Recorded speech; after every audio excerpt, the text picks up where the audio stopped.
So today, guys, yesterday we looked at triangles, and today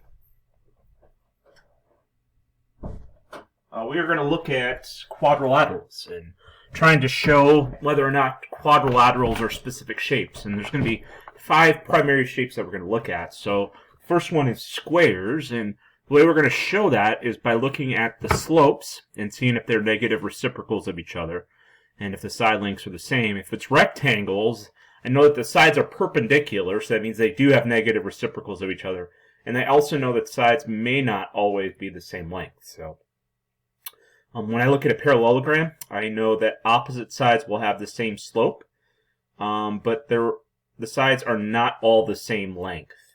Okay.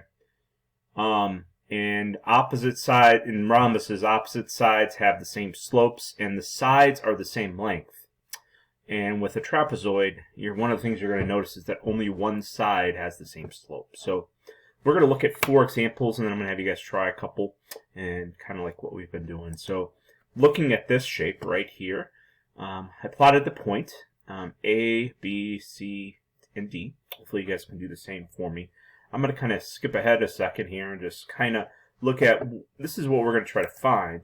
We're going to try to find what the slopes are and what the distances are of each of the sides.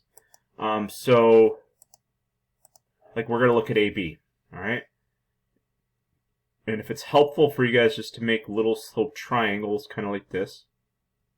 Looks like I'm going down 1, 2, 3, 4, 5 over 1. Negative 5 over 1. So that slope would be negative 5 over 1. And I'm going to do the same thing with all of these sides. All of these sides, I'm going to count how many squares am I going. Okay? And then just keep on doing that all the way around the circle, or all around this shape.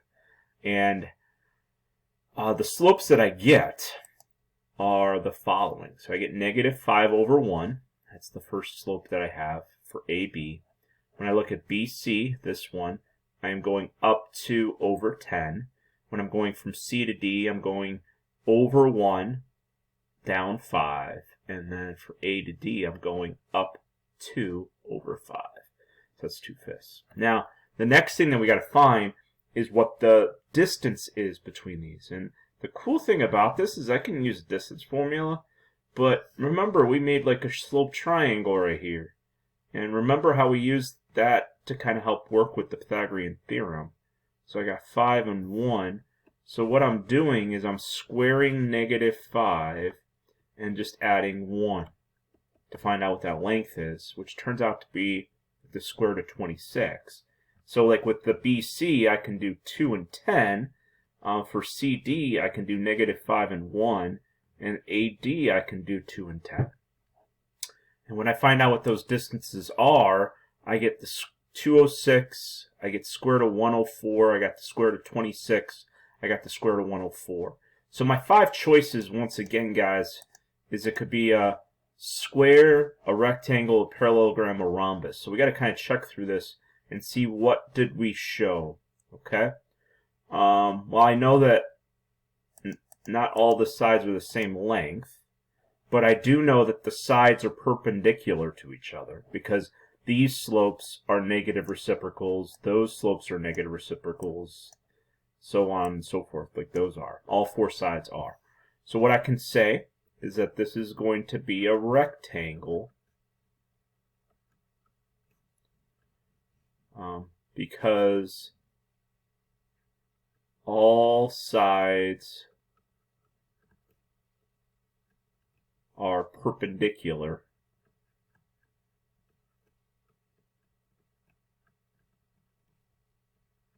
slopes are negative reciprocals.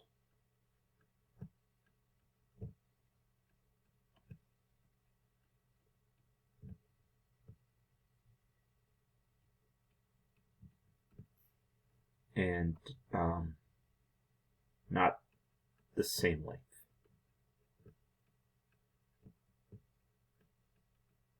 Okay? Alright, so let's look at this next shape here. Alright? So we're going to look at this shape, number 2. We plotted the points. And now we're going to try to find out what the slopes and what the distances are between each of the sides. So like we'll look at AB, and I'm just going to make a little slope triangle right here. 1, 2, 2, 3, 4, 5. So it goes up 2 over 5. So that is 2/5. Now I'm going to do same thing for BC, CD, and AD. And when I do that, I get 2/5, I got 7/5, I get 4 over 10, which is 2/5. And then the last one I got was 7 over 2. So then remember, we want to find out what the distance is. So we're going to do each of these values before we simplify. And so I'm doing the square root of 2 squared plus 5 squared. That's going to be the square root of 29. And then we're going to do the same thing for those other 4 sides. Or the other 3 sides, I'm sorry. So I'm doing 7 squared plus 5 squared, I get square root of 74. I do 4 squared plus 10 squared, which gives me the square root of 116. And then the last one I'm doing is 2 squared plus 7 squared, which is the square root of 53. So I don't have any sides that are the same length, but I do see that there's one pair of sides that are parallel.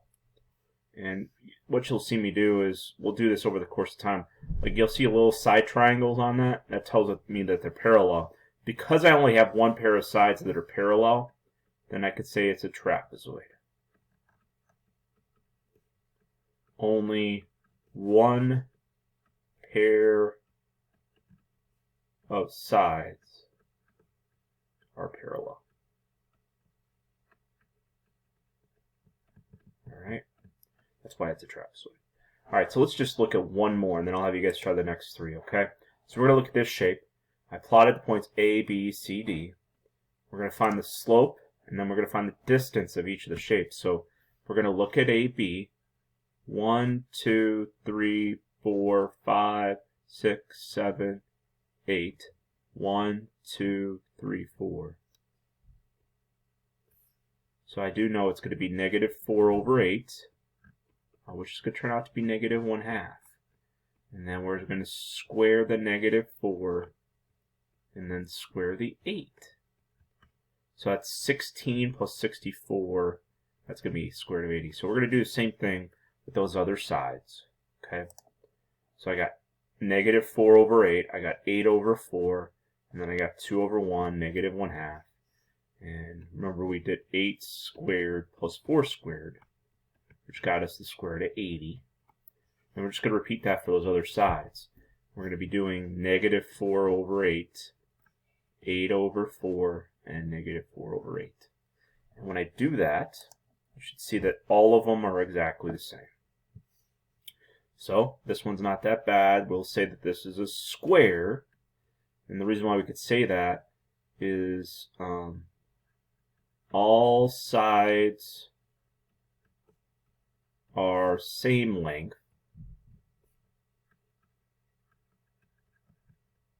And sides are perpendicular.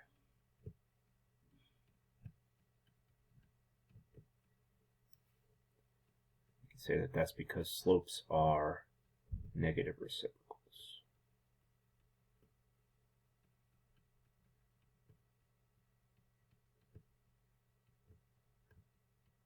Alright, so I did 3. I'm going to ask you guys to just try question 4, and then also try questions 5 and 6. And when you guys get back, we'll talk about those in the next video.